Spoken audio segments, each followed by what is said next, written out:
Umlapher along Kahuri Saya Puthak Sabuda BOP along Assam DIG Satyara Hajorika Lapen SP Ajaugran Basumatari Pen Kahumri Dam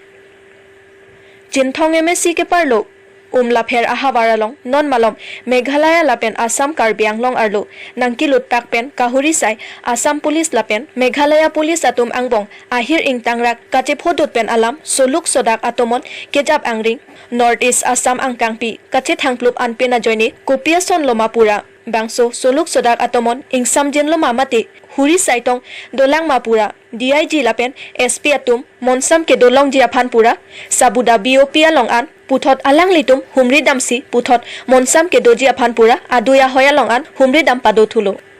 Umlapher block 2 po amen kaike amat Kahuri Sai abangke Chok jelo puma thasi Kahuri Sai pawe deji aphan lapen puthot monsam pen kedo ke thak long ji aphan ke un an ke claim dam pon popusi DIG pen pherangke karju pona hut than pachini te kanglo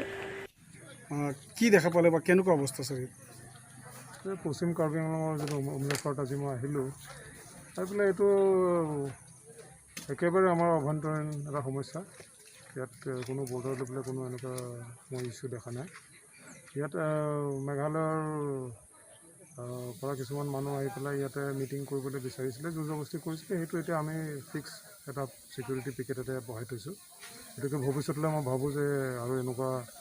জোৰ জুলুম ইয়াত ৰাইজক ওপৰত কৰিব নোৱাৰে sir স্থানীয় ৰাইজে ইয়াত মানে বহুত মানে প্ৰায় সকলো ৰাইজে ইয়াত দাবী কৰিছে যে ইয়াত যিহেতু ইয়াত পুলিচিং চিষ্টেমটো মানে যোৱা কিছুদিন ধৰি ধৰক ইয়াত পুলিচ কেম্প দিছে কিন্তু তাৰ বাহিৰে ইয়াত পুলিচিং চিষ্টেমটো বহুত পুৰ তেওঁলোকে দাবী কৰিছে যে ইয়াত আৰক্ষী থানা হওক বা উপ আৰক্ষী চকী দাবী কৰাৰ কাৰণে তেওঁলোকে দাবী উত্থাপন কৰিছে কেনেকুৱা ব্যৱস্থা ল'ব ছাৰ অসম আৰক্ষী হয় এইটো আমি দেখিছোঁ যে ইয়াৰ পৰা উলুকঞ্চিও দূৰ হয় আৰু চাবুতা বিঅপিটো যোনটো পুলিচ প্ৰেজেঞ্চ আছে সেইটো দূৰ হয় 12 কিলোমিটাৰ হয় ইফালেতো আৰু কমচে কম 30-40 কিলোমিটাৰ দূৰ আছে গতিকে আমি ভাবিছোঁ ইয়াতে যোনখিনি এটা ছিকিউৰিটি ব্যৱস্থা এইটো আজি যোনটো দেখিছে আপুনি এইটো চলি থাকিব আৰু আমি ওপৰৰ অফিচাৰৰ লগত ডিছকাছ কৰি গভৰ্ণমেণ্টৰ হেৰি লৈ পেলাই আমি এটা ভৱিষ্যতে এটা স্থায়ী সমাধান কৰিবলৈ আমি ব্যৱস্থা কৰিম কিন্তু বৰ্তমান যোনটো ছিটুৱেশ্যন ছিকিউৰিটি ব্যৱস্থা আছে এইটো চলি থাকিব গতিকে মানুহক কোনো ইয়াত ভয় শংকা কৰিবৰ কাৰণে কোনো কাৰণ নাই স্যাৰ মেঘালয়ে ইয়াত মানে আগ্ৰাসন চলাই থকাটো বহুত দিনৰ পৰাই চলাই আহিছে আৰু যোৱা পৰহিও বা এনেকৈ এইকেইদিন আমি দেখিছোঁ নিশা ৰাইজে উজাগৰি থাকি গোটেই ৰাতি ইয়াত স্থানীয় ৰাইজে অসম আৰক্ষীয়ে যথেষ্ট তেওঁলোকক সহযোগ কৰিছে আৰু অসম আৰক্ষীৰ সহযোগত তেওঁলোকে স্থানীয় ৰাইজে গোটেই নিশা ইয়াত ছাৰ মানে উজাগৰি থাকি পহৰা দি আছে গতিকে সেই আতংকিত ৰাইজক মানে তেওঁলোকক সকাহ দিবলৈ অসম আৰক্ষীয়ে কেনেকুৱা ধৰণৰ ব্যৱস্থা ল'ব বা কি ক'ব আপুনি ৰাইজক উদ্দেশ্যে নাই মই স্বীকাৰ কৰিছোঁ যে ইয়াত আমাৰ প্ৰেজেঞ্চটো কম আছিলে অলপ দূৰ হৈ আছিলে যিখিনি আমাৰ উলুকঞ্চি আউটপোষ্টটো ইয়াৰ পৰা বহুত দূৰ গতিকে আমি এইখিনি সমস্যাখিনি কথা এটা বুজি পাইছোঁ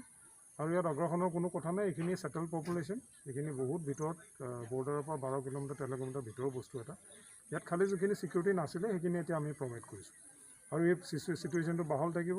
ইয়াত কোনোদিনে তেনেকুৱা আৰু পৰিস্থিতি আমি উদ্ভৱ হ'বলৈ নিদিওঁ ধন্যবাদ